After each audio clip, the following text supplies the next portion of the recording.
Bloomington city manager explains his reasons for leaving, back to his old job. I'm wired in such a way that I need to be challenged, and that is not suggesting that there is not more work to be done in Bloomington. That's coming up on WGLT's news magazine, Sound Ideas.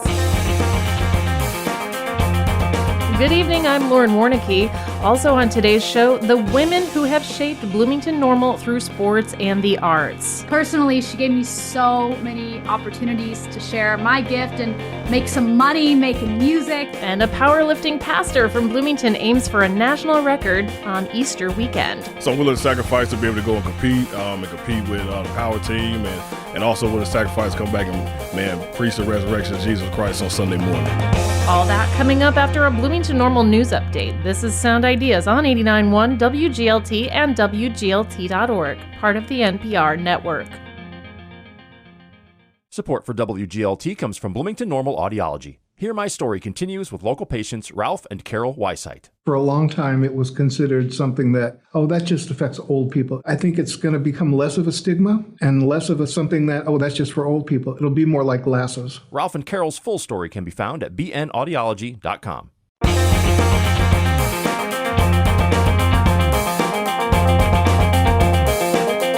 From the campus of Illinois State University in Normal, this is WGLT's news magazine, Sound Ideas. I'm Lauren Warnicki, in for John Norton. Bloomington City Manager Tim Gleason is returning to his former job as Decatur City Manager, pending that city's council vote on Monday night. Gleason led Decatur's city government for 3 years before coming to Bloomington in 2018. Gleason tells WGLT's Eric Stock why Decatur. And why now? This has been a great 6 years in the city of Bloomington. There are so many things that we've accomplished. That checklist for that council that hired me and then have served, many since.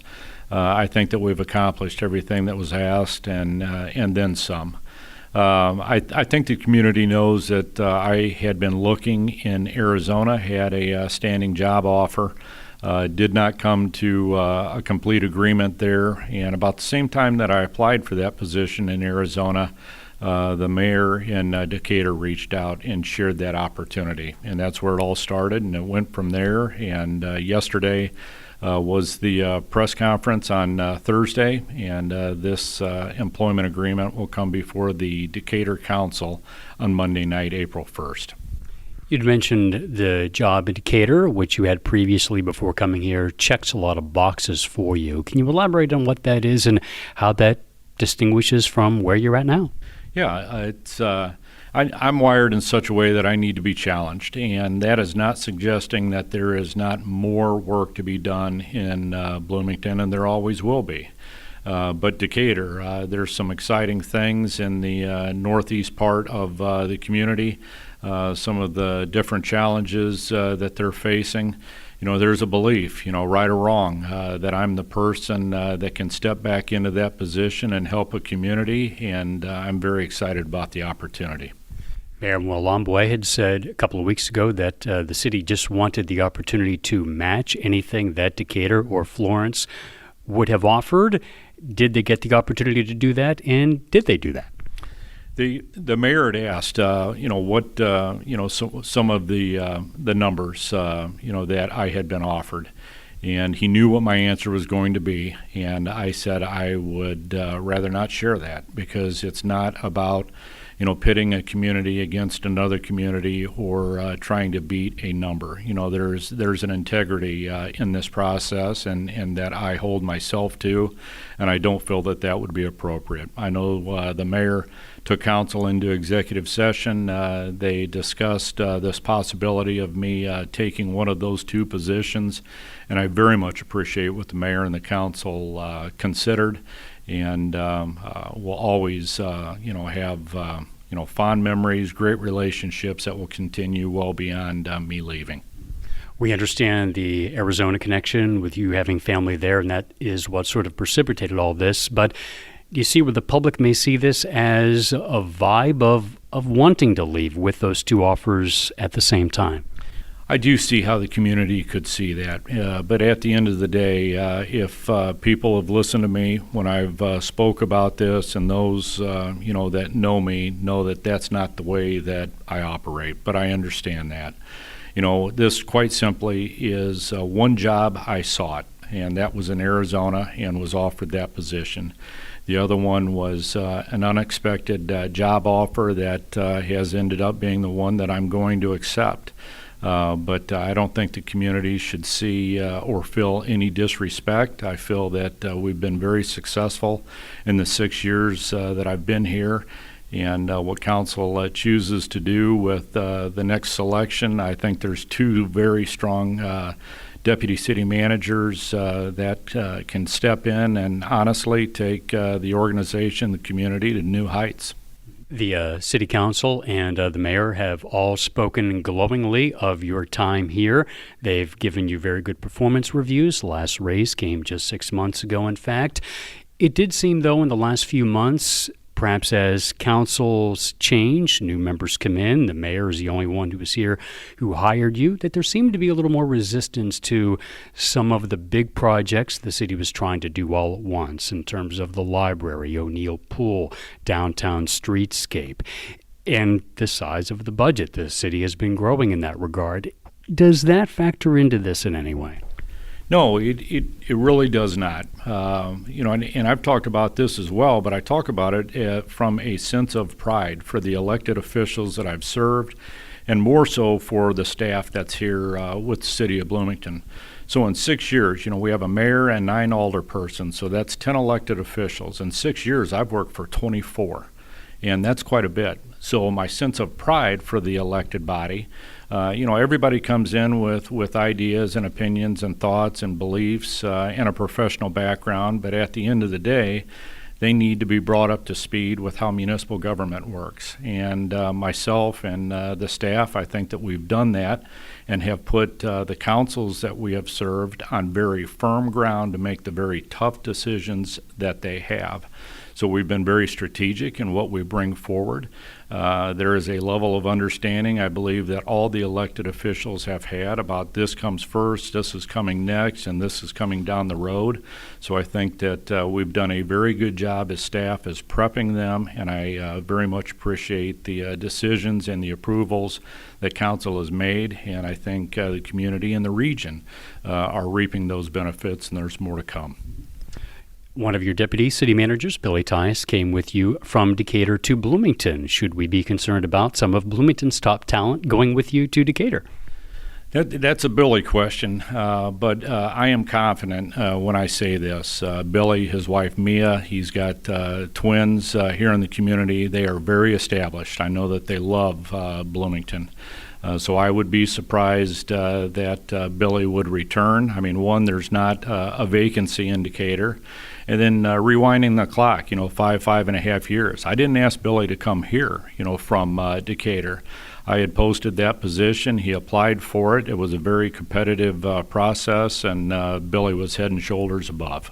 As we continue with Bloomington City Manager Tim Gleason, in the conversation about the downtown streetscape just a couple of weeks ago, one of the council members, Tom Crumpler, had raised the question, so what happens as staff changes, as the council changes, as priorities change, budget constraints change? Will this large project that could go on for over a decade, how does the city see it to completion in the way that its founders had envisioned it? Do you have concern as you step away that this project may not get to the finish line in the way that you and others had thought now? Absolutely no concern. I think the majority of this council supports the adoption of the downtown streetscape study, and also what will be coming on the very same evening, that kickoff project. And it's been segmented into 10 or 11 projects. To your point, Eric, those will occur based on the success of the prior, and also will occur based on what the current financial situation is for the city. So whether I leave before the very first shovel goes into the ground on the first project, or whether it would have been between project 3 or 4, there was going to be a point where Tim Gleason is no longer the city manager in Bloomington. And I think what Alderman Crumpler was doing was sort of serving that question up, as a softball, to us to be able to explain exactly this point that you're making in the question. And that is, we will always, look at the financial situation of the city before we adopt the next phase of the plan. And that was Bloomington City Manager Tim Gleason speaking with WGLT's Eric Stock. Next week on Sound Ideas, it's been nearly a year since Jerry Beggs stepped in as interim athletics director at Illinois State University after a flap over spending on donors. How have things changed at ISU athletics over the last year? And would Beggs stay beyond this temporary stint if asked? That's coming up on Monday's show.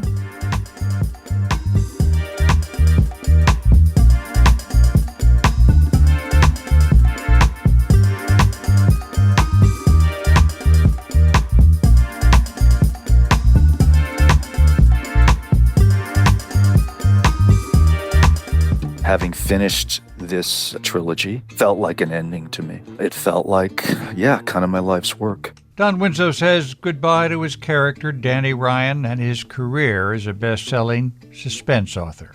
We'll ask why. Also, U.S.-Israeli relations, European farmers' protests, and the latest news. Saturday and Weekend Edition from NPR News.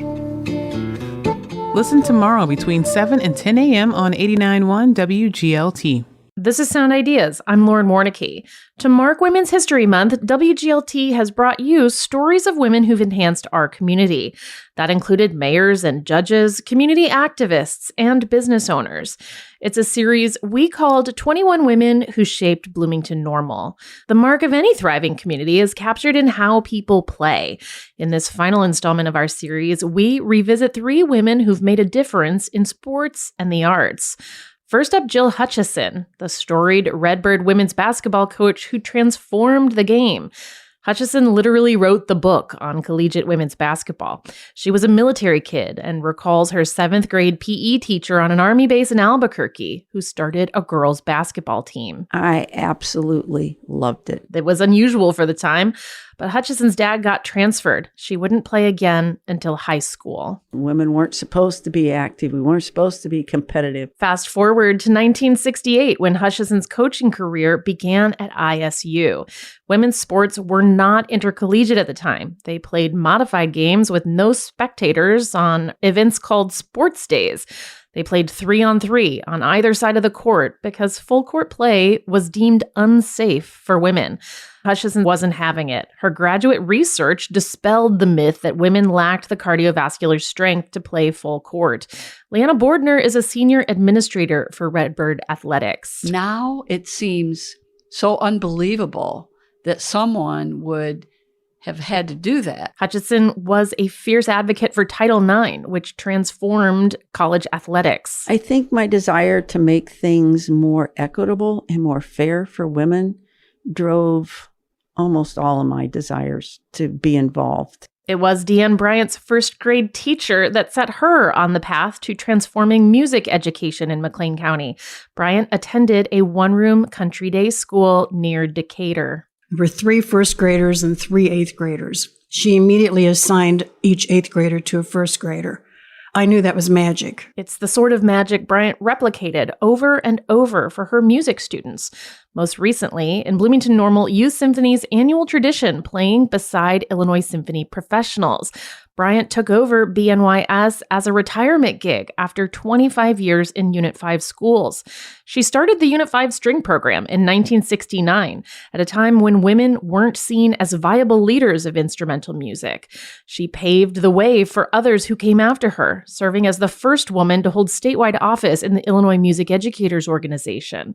As a student teacher, she encountered a supervisor who did not believe women should conduct. I had to get through student teaching because that's how much money I had. And I'm going to do it no matter what. So I guess I had a little bit of grit there that even though I was a pretty timid young lady, there was something in there that kept me going at it. In her 55 years on the podium, Bryant remained hyper-focused on the young musicians in her care, ensuring any child who wanted to play an instrument could. Bryant continues to mentor student teachers at Illinois Wesleyan University. She officially passed the baton for BNYS to IWU professor Logan Campbell this fall. She holds students to expectations of excellence, but at the same time reminds them of the beauty of their neighbor. For Morgan Schulte, it is all about the music. A civic arts specialist for the town of Normal, Schulte books live entertainment for Connie Link Amphitheater, Uptown Normal, and the town's flagship music festival, Make Music Normal. Cultural arts director Beth Wisman first met Schulte in the front row of an outdoor concert in Lexington. She could barely be pulled away from, the music because she enjoys it, and that's really what she's all about. Schulte's biological parents were foster parents. She grew up with a rotation of 4 or 5 teenagers at a time in her home. All of them used music to cope. If you went into your bedroom and you closed the door, you could listen to music as loud as you wanted. So me as a small child and as a teenager, navigating the household, it was one room is Run DMC. This room is Rat. Hey, there's Def Leppard over there. I mean, my love of Black Crowes is my top 5 favorite of all time, came from one of the foster girls that lived there. She brought the concept, music as a healing tool, into her special education classroom as a teacher at the Baby Folds Hammett School. She then leaned on that skill herself when her father passed away. I needed something else to focus on. Because the grief, the grief was so bad. Schulte slowly made her passion her profession, booking talent for the Castle Theater and bars and pubs around town under the name Gabriel Events. Key to Schulte's vision are genre, race, and gender parity, and highlighting new and local talent. She's obsessively organized and takes every artist seriously, be that a pricey headliner band or a local teenager with a guitar. Like Leo Marlene, for example. Personally, she gave me so many opportunities to share my gift and make some money making music. As the scene's biggest fan, Schulte raised the bar for live music in Bloomington-Normal. It's an impact that she's somewhat modest about. I know I do a great job with what I do, and I know I am very thoughtful about it. I'm the best person for the job at the town of Normal. I've never said that out loud, but for this position, I am the best person currently for it because I care about it, and I work really hard for it. So I accept that I shaped Bloomington-Normal, okay, as I roll my eyes to the side. Read about all our 21 women who shaped Bloomington-Normal at WGLT.org/21women. WGLT's Eric Stock contributed to this recap. Stories and conversations around Bloomington-Normal and McLean County. It's Sound Ideas Friday. I'm Lauren Warnicki. Every so often on WGLT, we feature unsung heroes and model community members making a difference in Bloomington-Normal. It's a series we call More of That, Please. Pastor Tim Allison of Reconcile Church in Bloomington has a busy weekend ahead as he attempts to break his own national bench press record. Allison is putting final touches on his preparations for this weekend's USA powerlifting competition in St. Charles, Missouri. He's attending with the Be Strong Power Team out of a South Bloomington gym, hopefully surpassing the national bench press record of 501 pounds that he set a year ago. Allison benched 340 pounds, give or take, when he first started working out at Be Strong. He came in with the goal to bench 500 pounds, and it took him about 4 years to get there. Coach Dave Overholt says Allison's progress is pretty unusual. It's impressive for anybody, but for Tim, it's just dedication. And that's what Tim is. He's dedication. Everything across his life is dedication, and his dedication to the sport. And, he had a goal. He had a goal, and he told us what that goal was, and we said, okay, be patient.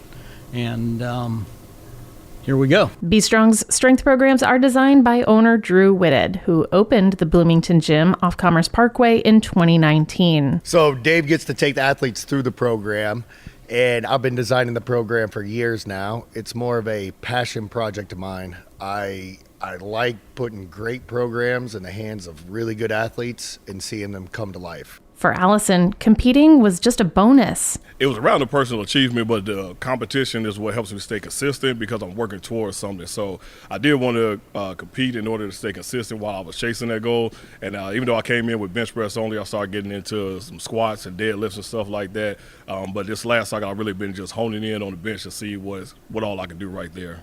Why was it this gym where you wanted to do this? I wasn't quite sure. I was looking around, and this Be Strong just kept coming up. over and over again. So I was like, all right, let me come check it out. And the day I walked in the door, and after that first workout, I just knew, I'm like, man, this really checks all the boxes for me. So after that first day, I knew this is where I wanted to be at, and this is where I wanted to train. Why do you think it was this guy that was able to really maximize the programs, leverage this awesome community, and be so successful? Tim has the perfect mindset for an athlete that's going to be a high achiever. He can bring it day in and day out. You won't find Tim in the gym with a down day or an off day. He has the right mindset, the right energy, the right vibe each and every time he comes in. Not only does that help him train the best, but it also helps everybody in the gym find their best when Tim's around. Pastor Allison makes his gains at Be Strong, but he finds his strength in God. Dedication and focus are intersecting themes in his fitness and his faith. But the gym is also a place where Allison can take his mind off the stressors that come with leading a church. Actually being able to come here helps me to relax my mind, helps me to focus, and then when I leave, I'm able to have a clearer mind on how to lead ministry, even times of study and preparation. And there's a lot of intersection in terms of, my fundamental belief in my faith in Christ, and then how do I live that out in everything that I do, including how I train, including how I interact with people, including how I deal with people. So what I believe just flows through every aspect of my life. Is not separate in any type of a way. So there's always the intersection that's flowing through that. So are you spreading the gospel of CrossFit on Sunday mornings, or? Look, I'll tell you what, I am a Be Strong advocate, and anytime I can tell somebody about it and say, hey, you need to come check this place out, man, I'm all for it at all times. So The competition falling on Easter weekend is a coincidence and a challenge. But if we've learned anything about this powerlifting preacher so far, it's that he loves a challenge. Yeah, so it's going to be a busy week this week. We're actually competing in the St. Charles, Missouri. So I'll actually go down there and compete, and I'll hurry up and get back and preach on Sunday morning. But that's also reflective of my life and my passions, right? When you're passionate about something, you're willing to sacrifice for those things. So I'm willing to sacrifice to be able to go and compete with the power team, and also willing to sacrifice to come back and, preach the resurrection of Jesus Christ on Sunday morning. Coach Overholt will also be competing this weekend. He's going for a triple bodyweight deadlift. The team has been taking it easy this week, tapering their training and loading up on water and nutrition. Pastor Tim Allison is part of an elite group of powerlifters. Some predictions state fewer than 1% of athletes worldwide can bench press more than 500 pounds. Allison, Be Strong owner Drew Whitted, and coach Dave Overholt spoke to WGLT this week. We want to hear more inspiring stories of people doing cool things in Bloomington-Normal. You can submit your More of That Please nominations by email to news@wglt.org. Thanks for choosing WGLT's Sound Ideas, made possible in part by Bloomington-Normal Audiology. I'm Lauren Warnicki. Story help today also came from WGLT's Eric Stock. Ryan Toohey edits the show. This is 89.1 WGLT and WGLT.org, part of the NPR network.